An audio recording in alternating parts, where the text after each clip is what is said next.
Ini adalah serangan yang terjadi pada tanggal 1 Maret 1949 di Yogyakarta. Serangan ini memiliki tujuan untuk mematahkan moral pasukan Belanda serta membuktikan pada dunia internasional bahwa tentara Indonesia (TNI) masih mempunyai kekuatan untuk mengadakan perlawanan.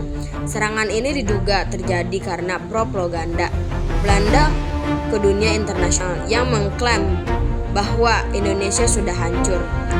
Tak hanya itu, kelompok Belanda juga mengatakan bahwa pasukan tentara Indonesia tidak ada yang tersisa.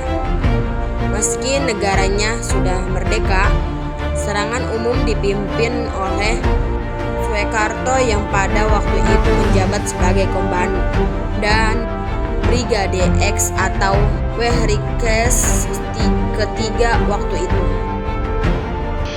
Serangan umum 1 Maret 1949 di Yogyakarta adalah sebuah serangan yang dilakukan oleh pasukan Indonesia terhadap kota Yogyakarta yang saat itu diduduki oleh Belanda.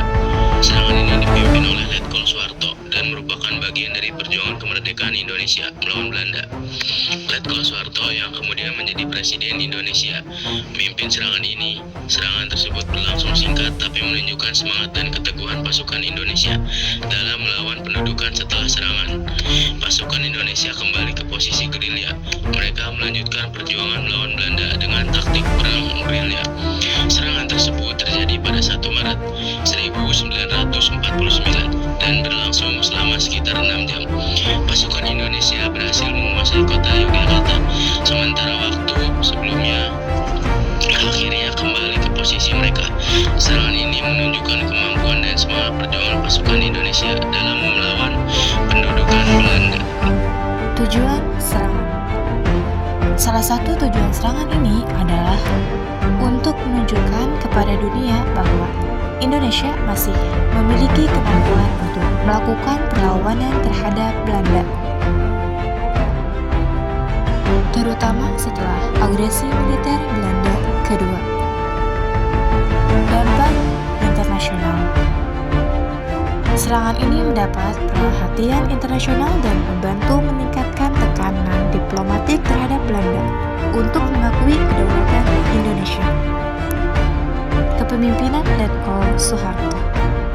Seperti yang sudah disebutkan, Letkol Soeharto memimpin serangan ini, yang kemudian menjadi bagian dari perjalanan karirnya di militer dan politik. Pengakuan internasional. Serangan ini membantu menunjukkan kepada dunia bahwa Indonesia masih aktif melawan penduduk Belanda. Ini meningkatkan tekanan diplomatik pada Belanda untuk mempertimbangkan pengakuan kedaulatan Indonesia. Moral perjuangan.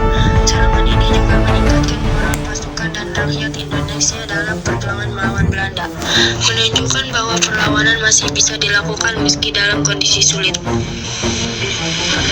Perundingan dengan Belanda. Setelah serangan ini, ada peningkatan dalam perundingan antara Indonesia